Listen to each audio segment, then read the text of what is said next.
In this video, we will explore the idea of Stoicism and how it teaches us about the types of people we should be careful about helping. Stoicism is a philosophy that encourages us to focus on our own thoughts and actions instead of trying to change others. While helping others is often a good thing, there are certain types of people who may not appreciate our help or might bring negativity into our lives.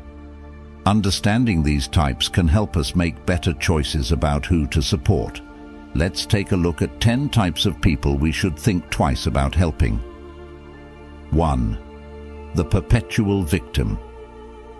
Perpetual victims are individuals who always feel that life is unfair to them. They see themselves as the target of bad luck or mistreatment and often blame others for their problems. This mindset can affect their relationships, work, and personal growth. They might say things like, "I never get a break," or "Why does this always happen to me?" For example, think about a person who applies for a job but doesn't get it. Instead of reflecting on their resume or interview performance, they might tell their friends, "The company just didn't like me," or "They must have hired someone less qualified." This attitude keeps them from taking responsibility for their own actions and learning from the experience. Perpetual victims often feel stuck and helpless. They believe they cannot change their circumstances, which can lead to feelings of anxiety and depression. They might avoid trying new things or taking risks because they fear failure. This fear can prevent them from pursuing opportunities that could lead to personal or professional growth. When friends or family try to help them, they may just reinforce the victim mentality. For example, if someone offers advice on how to improve their chances for the next job application, the perpetual victim might respond with, "You don't understand. I can't do anything right." This reaction can make it difficult for others to support them, as it seems their efforts are not valued. It's important for perpetual victims to realize that they have the power to change their lives. Encouragement and support from loved ones can help, but they must be willing to take responsibility for their actions. For example, they could start by reflecting on what went wrong in a situation and asking themselves how they can improve next time. Setting small, achievable goals can also help them gain confidence and a sense of control over their lives. Supportive friends and family can encourage them to seek professional help, such as therapy or counseling if needed. A trained therapist can help them work through their feelings and develop healthier coping mechanisms. By learning to take responsibility for their own lives, perpetual victims can begin to see that they have the ability to change their circumstances and create a more fulfilling life. 2. The manipulator. Manipulators are people who use guilt, fear, or emotional pressure to get what they want from others. They often play on the feelings of those around them to achieve their goals. For example, they might say things like, "If you cared about me, you would help me," to make someone feel guilty for not giving in to their demands. Consider a situation where a friend frequently asks to borrow money. They might say, "I promise I'll pay you back next week," but when the time comes, they often have excuses. They might say, "I'm so broke right now. I really need your help." This creates a sense of obligation for the person being asked, who may feel guilty for not helping a friend in need. As a result, the manipulator continues to rely on this behavior without taking responsibility for their own financial situation. Manipulators can be skilled at reading emotions and knowing how to push others' buttons. They might use flattery or charm to get what they want. For instance, they may compliment you on your kindness before asking for a favor, making it harder for you to say no. This can create a cycle where the manipulator uses emotional tactics to gain what they want, leaving the other person feeling used or resentful. It's important for those who interact with manipulators to set clear boundaries. For example, if a friend is always borrowing money, it's okay to say, "I can't lend you money right now." By standing firm, you show that you won't be manipulated into giving in to their demands. Encouraging manipulators to take responsibility for their own needs is also essential. Instead of giving them what they want immediately, you can suggest they find alternative solutions or help them brainstorm ways to solve their problems. Over time, manipulators can learn that their tactics are not effective if their friends and family refuse to give in to guilt or pressure. This can lead to healthier relationships built on mutual respect and support. It can also help manipulators develop more honest and direct communication skills, allowing them to express needs without resorting to manipulation. 3. The entitled. Entitled people believe they deserve special treatment and support without needing to show gratitude. They often act like they have a right to receive help or favors just because they ask for it. For example, they might say, "You should lend me your car because I need it," without considering how that affects you or whether you're comfortable with it. Imagine a situation where a person borrows a friend's favorite book. They might not return it or even say thank you, thinking it's their right to use it. This behavior can feel frustrating because it shows a lack of appreciation for the kindness of others. When you help someone who is entitled, it can feel like your generosity is taken for granted. Entitled individuals may also expect others to cater to their needs without considering the feelings or needs of those around them. For instance, they might complain if a friend doesn't drop everything to help them with a problem, saying things like, "I thought you were my friend." This can create feelings of resentment among friends and family, leading to strained relationships. It's essential to set boundaries when dealing with entitled people. For example, if someone asks to borrow something, be clear about your expectations. You might say, "Sure, but please return it in a week," or "I need it back after you're done." This way, you're setting a standard for how you expect to be treated. Encouraging entitlement individuals to show gratitude can also help. When they do something nice for someone, remind them to say thank you or express their appreciation. Over time, this can help them recognize the importance of gratitude and respect in relationships. By fostering a sense of appreciation and respect, entitled individuals can learn to value the kindness of others. This can lead to healthier relationships built on mutual support and gratitude. 4. The chronic complainer. Chronic complainers are people who constantly focus on the negative aspects of their lives. They often talk about what is wrong and seem to find problems everywhere. For example, they might say, "My job is terrible," but they never look for a new one or try to change their situation. Instead of seeking solutions, they prefer to vent their frustrations. Imagine a friend who always complains about their relationships. They might say things like, "No one understands me," or "Everyone is so annoying." Instead of trying to improve their relationships or communicate their feelings, they choose to dwell on the negatives. This can create a cycle of negativity that is exhausting for those around them. Chronic complainers often drain the energy of their friends and family. Listening to constant negativity can make it hard for others to feel happy or motivated. For example, if you're excited to share good news, but your friend responds with a complaint, it can dampen your spirits. This cycle can lead to feelings of frustration and distance in relationships. It's important to encourage chronic complainers to shift their focus from problems to solutions. For instance, if they complain about their job, you might ask, "What can you do to make it better?" Or, "Have you thought about looking for a new job?" By guiding them to think about actions they can take, you can help them break the cycle of complaining. Setting boundaries is also essential.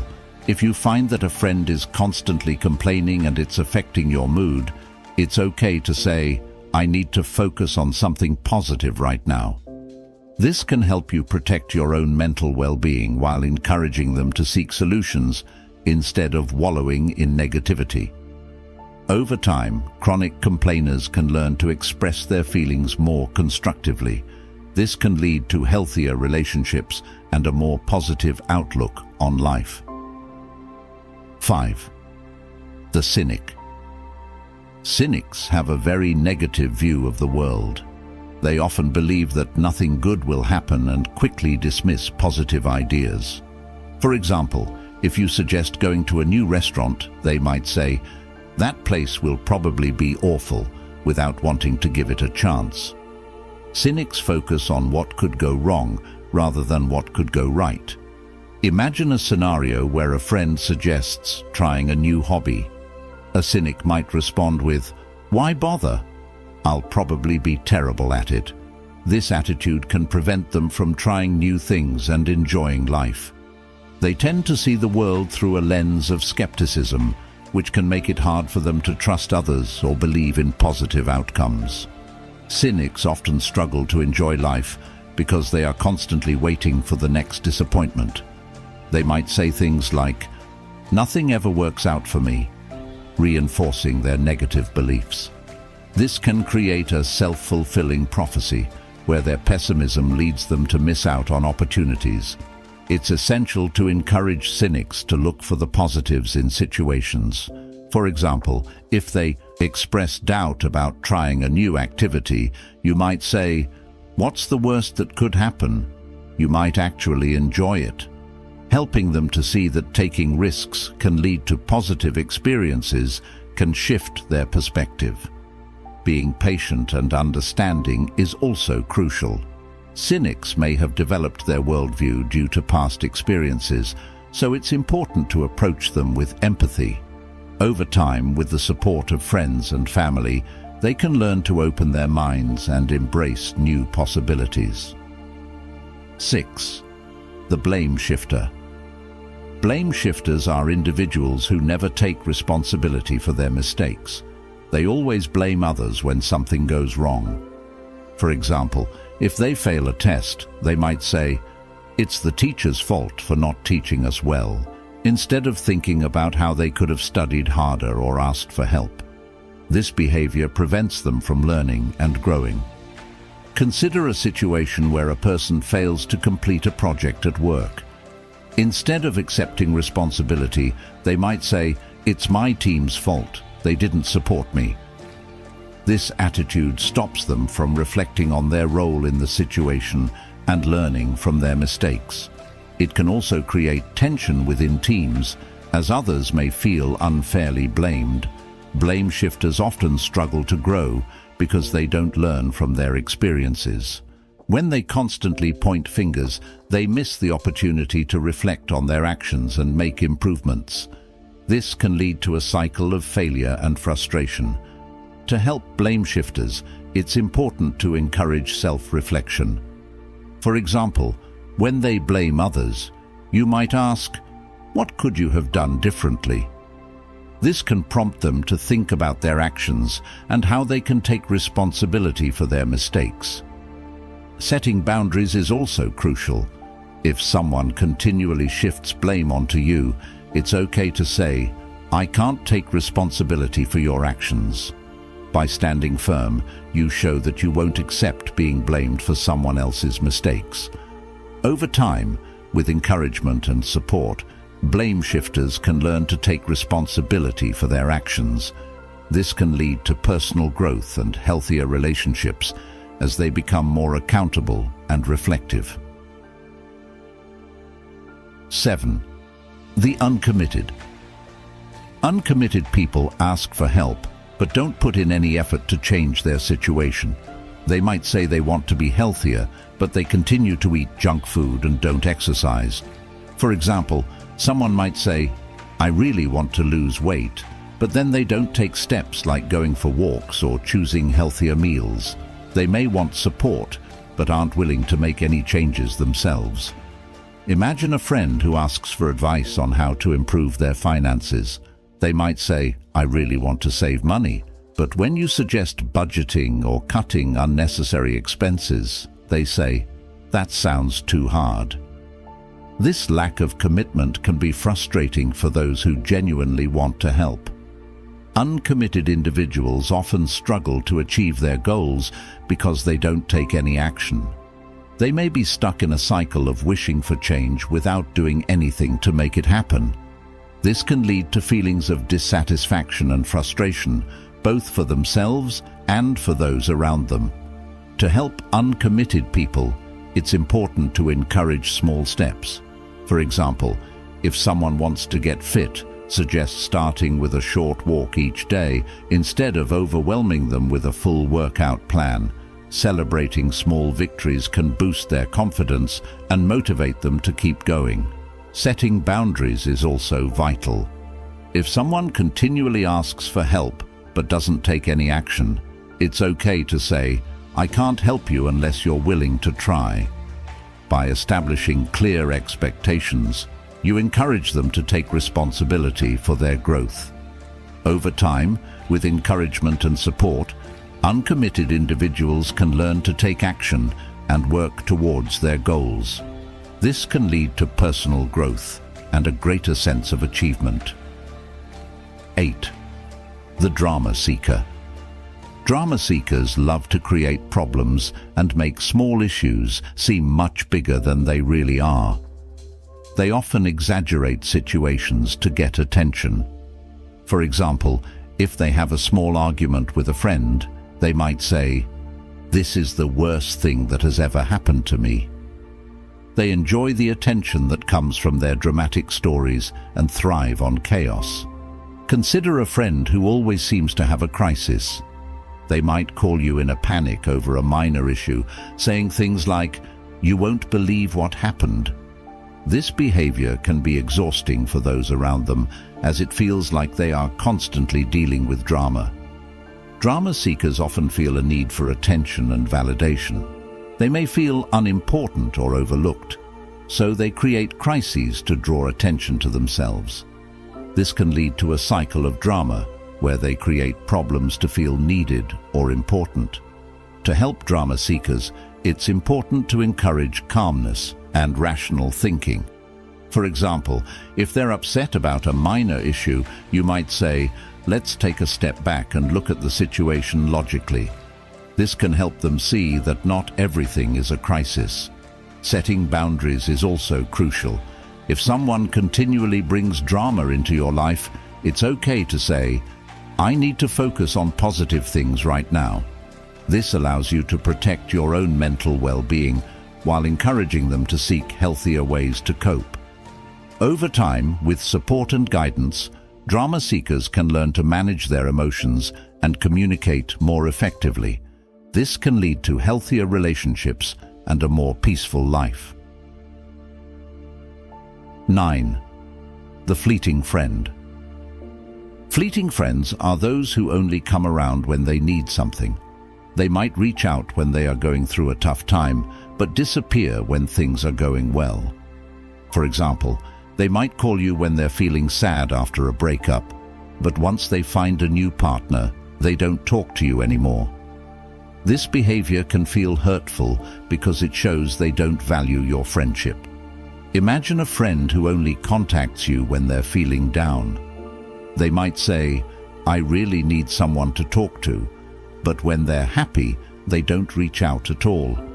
This can create feelings of resentment and frustration, as it feels like you're not valued as a friend. Fleeting friends often take relationships for granted. They may not realize the importance of being there for others during good times as well as bad. This can lead to one-sided friendships, where one person feels used and unappreciated. It's essential to set clear boundaries with fleeting friends. For example, if they only reach out when they need support, it's okay to say, "I'd love to help, but I also need friends who are there for me too." This can help them understand the importance of reciprocity in friendships. Encouraging open communication can also help. For instance, you might say, "I appreciate our conversations, but I'd love to hear from you more often, even when things are going well." This can prompt them to reflect on their behavior and make an effort to strengthen the friendship. Over time, with some guidance and understanding, Fleeting friends can learn to appreciate the value of consistent communication and support in their relationships. This can lead to healthier, more balanced friendships. 10. The perpetual learner.